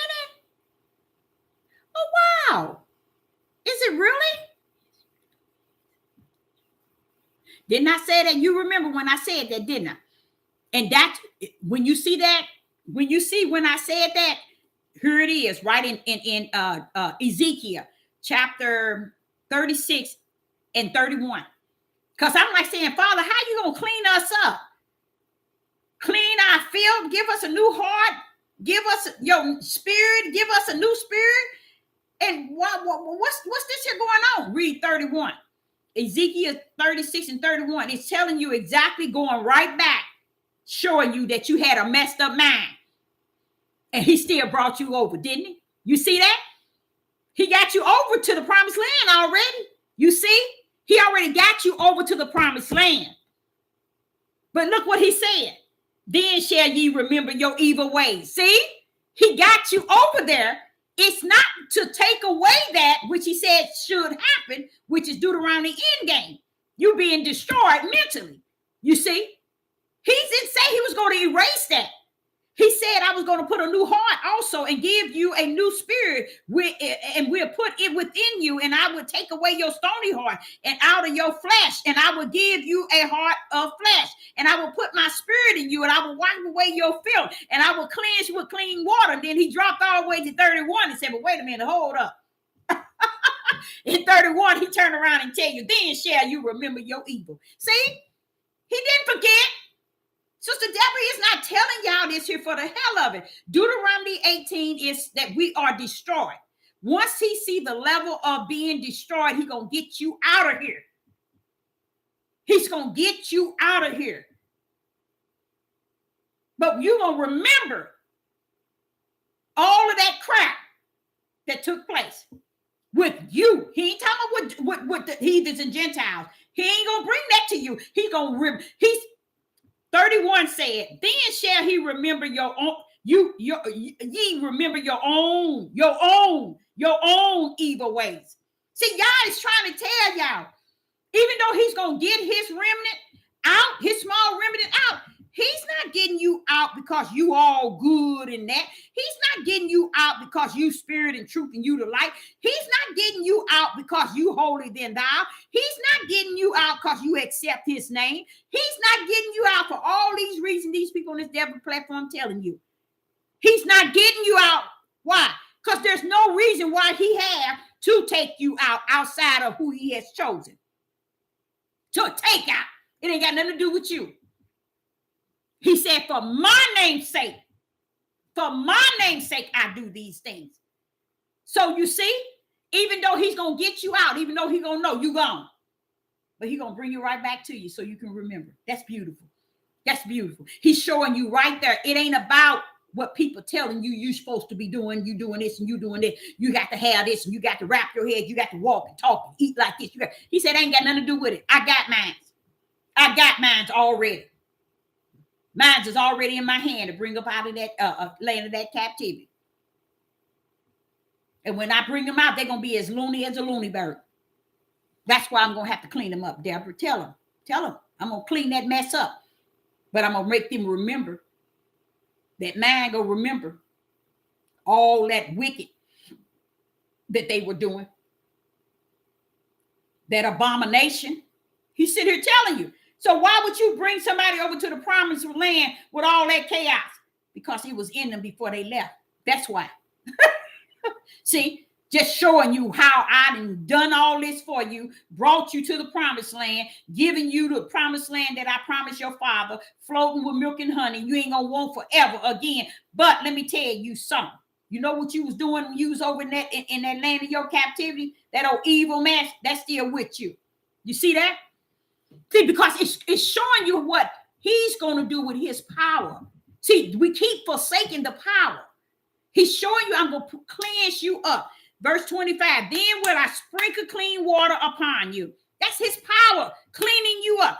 And ye shall be clean from all your filthiness and from all your idols, and I will cleanse you. I will put a new heart also will I give you, a new spirit, and I will put within you, and I will take away the stony heart out of your flesh, and I will give you a heart of flesh. I will put my spirit in you, and I will cause you to walk in my status, and ye shall keep my judgment and do them. I will give you the land that I promised your father. But let me tell y'all something. I got to back this thing up and back it down. You're going to remember what you did to me. See what I'm saying? You're going to remember. So with Deborah, when I'm seeing this, and I'm like, wait a minute, Father, you're going to bring this back up, huh? Yes. So why am I going to deny his whole way of doing it? For what? Why would he reveal this to me and then show me that destroy Deborah? They're going to be destroyed. That's the end game. He said because they reject the curse itself. And still to today. And when women finish running their mouth, It's the men. They the one rejected. They don't teach it. They don't preach it. They don't give spirit and truth. They don't give righteousness. See, by right, they supposed to have been teaching this. No, they all up in Enoch and all these other books. They over in Torah. And here Isaiah and Ezekiel and Isaac is trying to warn us of these days. And we all up in the rectum of not the rectum, but what is Torah? How you gonna understand today if you see a back up in Torah? Ain't nothing wrong with knowing Torah, but get it. Torah has its place, and it's not where men and women want to make you go, because there they have mastered. Their parents have taught them. Their scholars, their teachers, and their Hebrew Israelite leaders have taught them so much out of Torah. They just want to be able to just teach you Torah, but baby, that ain't it. Torah can't deliver me. Torah ain't redeem me. Hold up now. Torah can't save me. Torah can't give me a new heart. Torah can't give me a new spirit. Torah can't cleanse me. Torah can't do a darn thing to me or for me. So I ain't going right back up in Torah. Because in Torah, they still deny my Father's power. So why should I be all up in Torah? They denied him then like they deny him now. So why would I be riding back up in Torah? Torah better get with the program of who he is and who he was. And you better line that up. Not with just yesterday. You better line Torah up with today. Because Torah got its place and today got its place. And they got to line up to the Father's will. For his name's sake, not yours. The way you want to teach it, the way you want to preach it, the way you want to say it is. Just so people can be deceived by you. No. He's sitting here telling them how he's going to take them from the four corners. They need to know you're going to be as crazy can be when he take your tail. And now one of the darn Hebrew Israelite men knows that. That's why they loony now. And they ain't going to go nowhere. They're going to remain right here.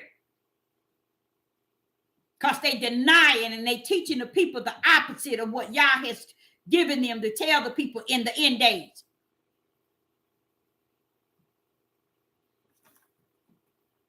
Anybody have any questions before we bounce? For his name's sake. Yes, for his name's sake. And that's another thing we got to look for. His name's sake, not our name's sake. And what these people are telling us that it's got to be the way he said it is. And right here, I'm going to tell y'all something. I just learned something. While I was talking to y'all, I just learned it. And I think I love it. I love it. I just learned the fact that all that time I was teaching in Deuteronomy 28 about how he's going to destroy it, how he's going to destroy it, and how he's going to destroy it. That he means that. And when we see that he's going to destroy this fleshly mind of us because of what we're doing, what we're destroying our own selves, really, but we're going to be mentally gone. We had to have. That's when he's coming. So we won't be getting credit. Oh, I was righteous. I had it right. I had spirit of truth. I had righteousness. I was saved. I had the Ruach. That's why he can't get me. No, baby. You was stinking. What verse 31 said. You was evil. You had evil ways. You had evil doings. It says you had iniquity. You had abomination. Shame, and you were confounded in your own ways. That's what you have right now. That's who you are. So they want to make people think that they are all this and all that. Guess what else I learned, y'all? They just got y'all bent like that. Because he's showing you right here, after I clean you up, I'm still going to let you remember, really, your ugliness and your evil. He ain't saying about no Satan. This ain't got nothing to do with no Satan. Satan ain't coming over there to the promised land. So where's that word evil coming from? You your own worst enemy. And we're going over here and we're waiting to be taken, and we ain't even checked ourselves in or checked ourselves out. Sister Deborah tell you, I'm gone. I'm gone. I'm gone in him. I'm gone in him. Knowing. Okay, you said Deuteronomy, you're going to do, okay, I'm all for it then, Father, whatever. What's the next? Let me get you over here and clean you up, but I'm gonna still let you remember even yourself. See, he ain't. We try to make him wrong so we can live right. But I learned something just sitting here talking to you all. There it is in 31. All that time I've been telling y'all until you are destroyed, until you are destroyed, until you are destroyed. There it is. He said, and you're gonna remember. See, he's gonna make you remember what Sister Deborah said to you in Deuteronomy 28, the end game. All that time I told you I was gonna destroy you. I told you you ain't leaving out of that land until you destroy. Why ain't they teaching and preaching that? They ain't going to. They ain't going to. They don't have it. They don't have what it takes. And they ain't going to have it because it's too. Look how chaotic the world is today. And if we were focused, none of these heathens can do to us. These Gentiles can't do nothing to us, especially us that feels that or even think that we already been branded. Baby, kick rocks. You can't do nothing to us. You can take all the dollars away and you can burn up all the money in the world. It ain't doing nothing to us. See, that's where you have to be within yourself. Y'all do what you want to do.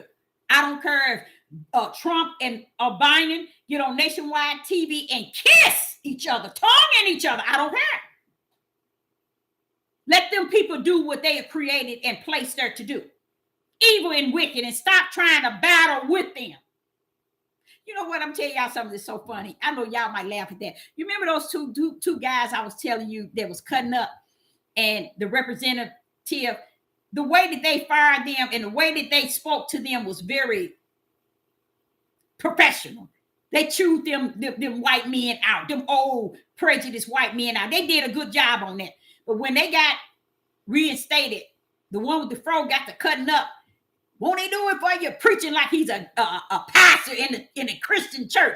He has that mindset, but both of them do. But if you really think they only because these men ain't gave him nothing, y'all, but they want to run around here talking about we the people. Who are you the people to? And what? You ain't sitting on this devil platform or going out on the highways and byways and ministering to these men so they'll know what's what. No. Every man is caught up in himself. And the Bible said that. And they are. Everybody's caught up in themselves. Oh, I'm going. But baby, oh, Father, y'all, I know your will is good. Let your will be done. But guess what came to me, y'all? I know y'all, listen to this. I was listening to them today. And I say, wait a minute. Listen to this, y'all. I'm just joking now. I say, now, could they be the two witnesses?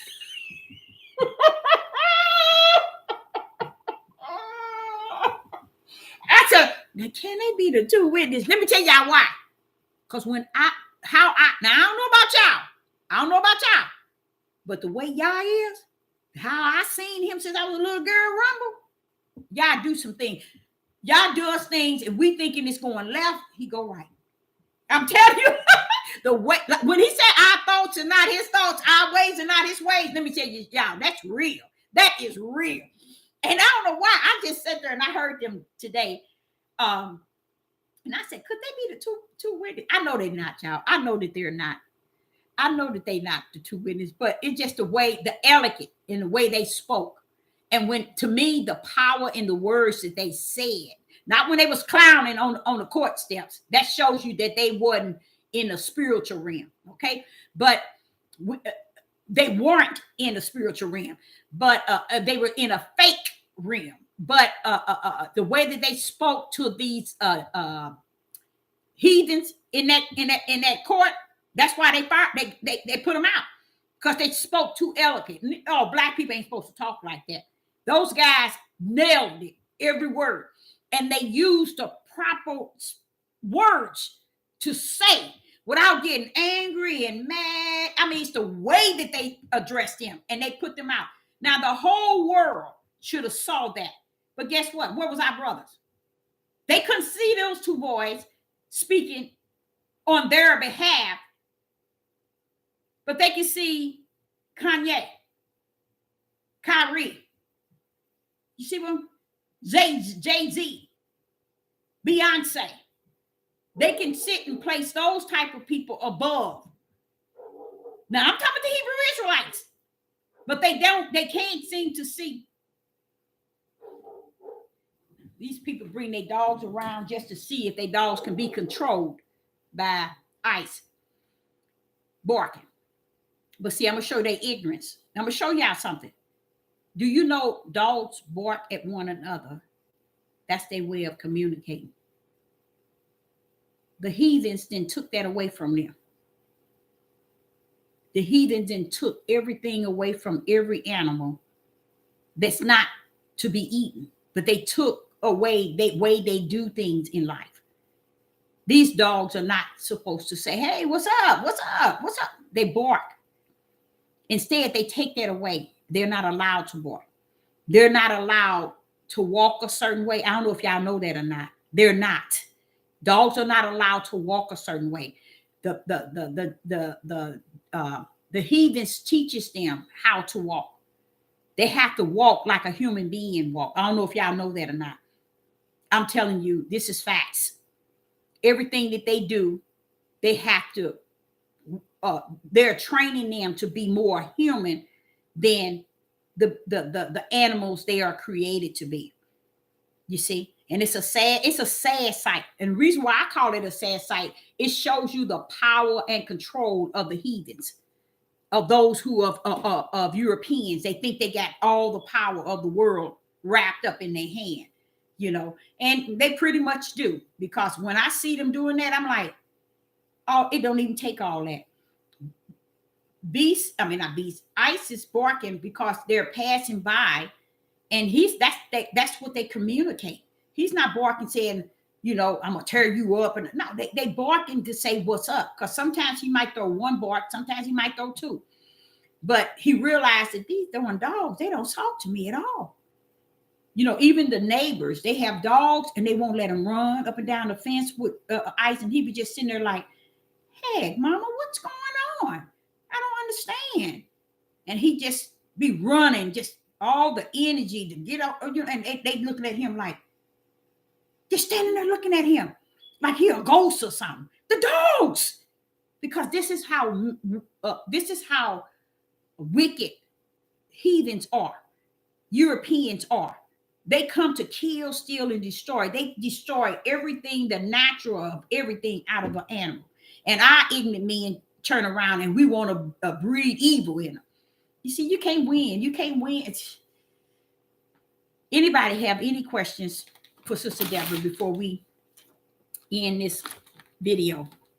Anybody have any question in the live chat? Any whatsoever?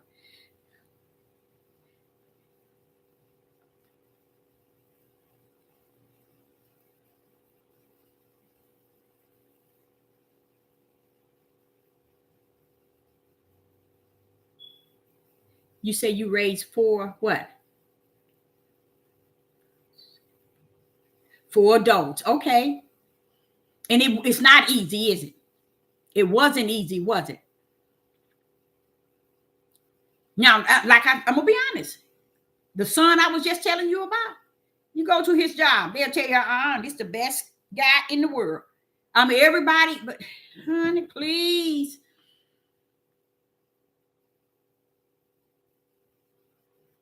Yep, they got him in the bed, but now, you know, I don't know if y'all know this, in a couple of states, they trying to get a law where they can marry him. I don't know if y'all knew that or not, here in this country. Yep. It's in the court.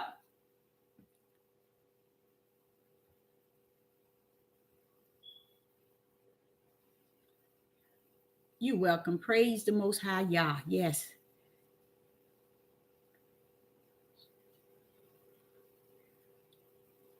All praise to the Most High Yah. Yes.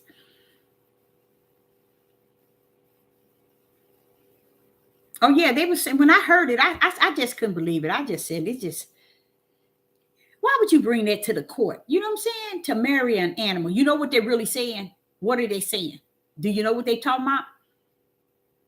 What are they really saying?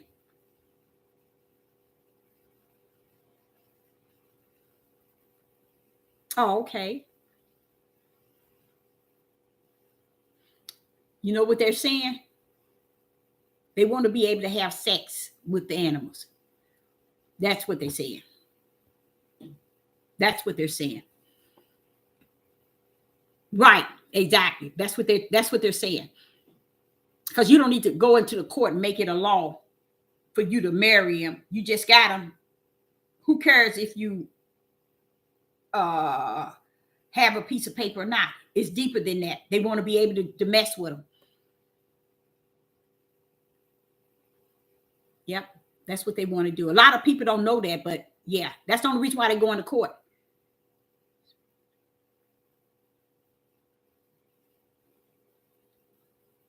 Yes, the spirit of the Most High Yah. Yes. Hallelujah.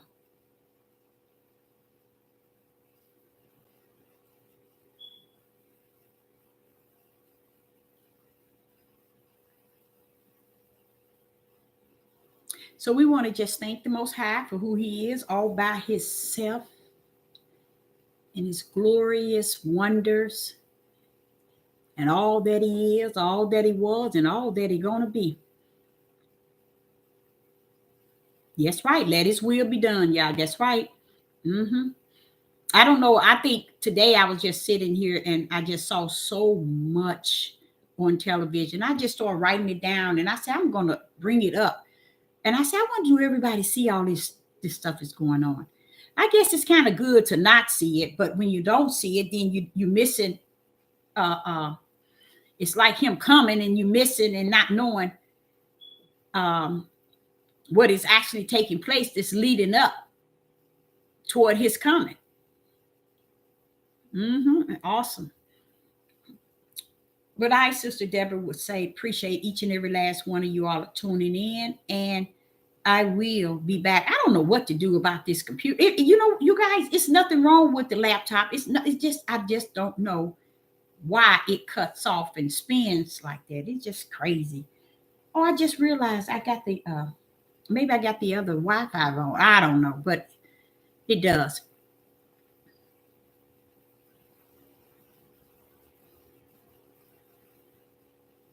Do you see that?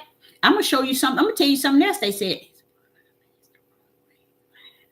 That's what I'm saying. As time get old, as time go on, you're gonna see it out total out of whack. People saying things about the Father that you was wondering. Why would y'all start saying that about? Did you know did y'all see the one where it says the untold story about Yeshua? And guess what it was? You remember when he had risen and he came back to Thomas now? When Thomas was holding a man, Thomas was embracing a man if they were lovers. And you should see the stuff that they were doing. I was like, no, y'all shouldn't go there. But that's the way they take it. Yep, that's right. That righteous, but you know that righteous is the key to the heaven. But yeah, when I saw that, I don't know if y'all saw that or not. Talking about the untold story about Yeshua when he came back and he had risen from the dead and he went to the disciples. He went in and there you see Thomas. I think he had another man up on his, chest and they was hugging. I couldn't believe they said, you should have seen that, y'all. And they had it like a real old picture, like it's something that wasn't told. Now, what makes y'all think we're going to believe that?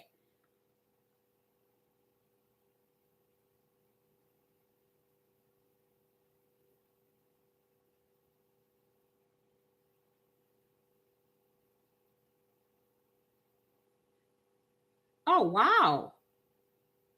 There's some doing wrong. Like you said, there's some Roman Catholics. That's the power, y'all. See, I'm going to be honest, y'all. The Father shared that with me. See, I didn't know that. I knew the Roman Catholic was the power. My ex-husband and I realized it when I came back from New York. And I was telling you, that woman's uterus and her fallopian tubes is all up in all the big places in New York. I was telling him about that. And because me and him talked about it here, how they in all the colleges, all the beautiful colleges here, everything. We were trying to figure out, well, wait a minute, all these big old cathedrals and all of them got this here sign. I'm like, what is this? Y'all, these places ain't even been open. I mean, they've been closed for years. All these Catholic churches and everything for years. They even in your community that don't even serve the community or any. These are the power. That was the elites. We call them Illuminati and the elites. This is them. They're hid. They hid under the Catholics. That's who, not the Catholics, the Christian. They hide under the Christian. And that's why Christian is being punished today. In everywhere you go, they said things about Christians. That's why the people that's under Christian don't know that there is only the shield for the Roman Catholic wicked and evil. And everybody, a lot of people know it. So they don't have no respect for the Christians anymore. Because the Christians think and our brothers that's out here calling themselves Christian, they sitting here. Oh, it's a lot of our brothers are really grafting this Christian thing, y'all. It's like they just giving up everything to go in the direction of the Christians.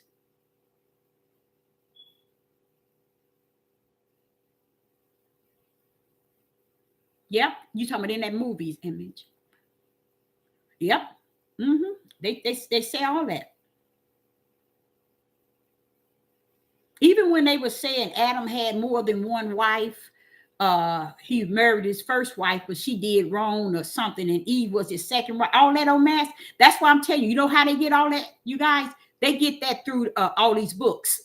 They get and don't even understand the same heathen, wicked devils is the same one that wrote the other. See, and they don't think like that. They think, oh, we got Enoch, baby. Who wrote Enoch? Who translated? Who did everything? They don't get it. They don't get all those books that they go and chasing. It's just word of another man that has tampered, smeared, and given you something to believe. If Enoch's and all these other books don't deliver you, redeem you, save you, anoint you, appoint you, or give you the Ruach HaKodesh, they don't mean nothing. Yeah, they said he had 2 wives. That's what I'm saying. It's just a nonstop. It's just a nonstop. So we there, y'all. We there. So everything's going to tell on itself. We are there already.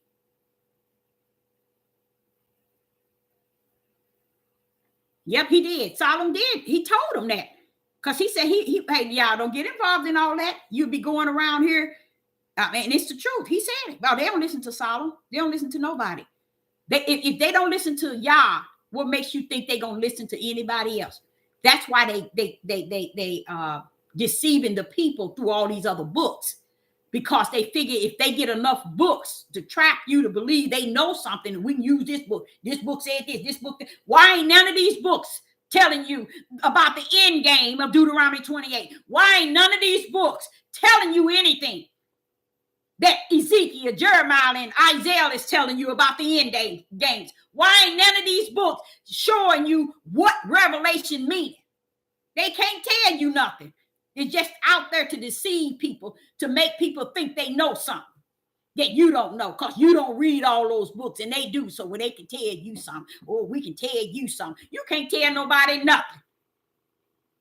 Only the Ruach HaKodesh, the true teacher. He is the true teacher. How you like him now? You're not the true teacher.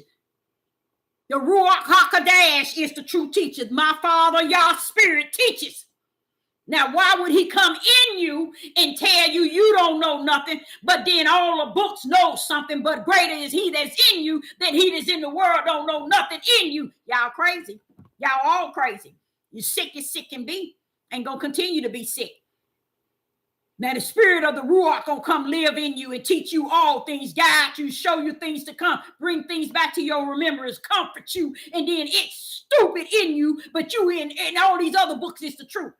You get on away from here telling me about a Torah.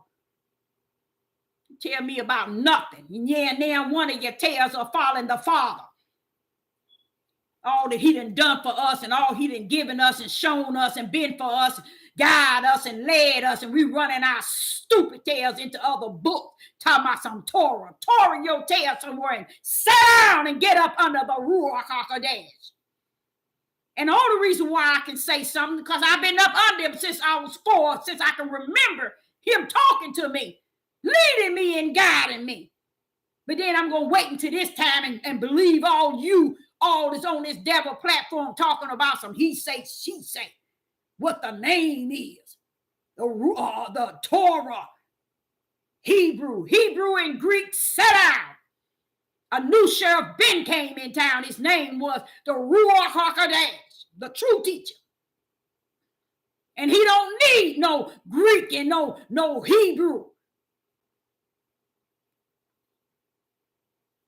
No, they not. And that's what I'm saying. It's just that's what they're capturing the people with. But y'all on YouTube and all these platforms, they got away from all of that. A lot of them they got away from it. They don't know which way they're going. That's why they talking he say, she say. That's why they talking he say, she say, because they ain't got nothing else to talk about. That's why they talking about the world, Donald Trump and Biden. Oh, they taking our dollars and they doing this. Oh, Africa, all this stupid stuff. They don't prepare none of the people to seek the bosom of the Father. Get on somewhere and sit down with that trash. Don't want to lead nobody to the bosom of the Father. Just want to lead them to your page so you can get likes and subscribers. So you can sit up all day and night and see what type of video you're going to video so you can get likes and praise. What happens when this thing shut down? You're going to be up Mess Creek, and Creek going to be up your mess because you ain't going to have nobody to lie to and deceive. So you're going to go crazy. You're going to go cuckoo because you ain't going to have nobody that you can lie to and deceive. You're going to have to deceive yourself a little bit more. So Sister Deborah says, I say unto you, it was good to see everyone, and I'm out. So I say that you all have a wonderful night. You know what? I got to do my workout. That's what I'm getting ready to do my workout. So shalom and shalom.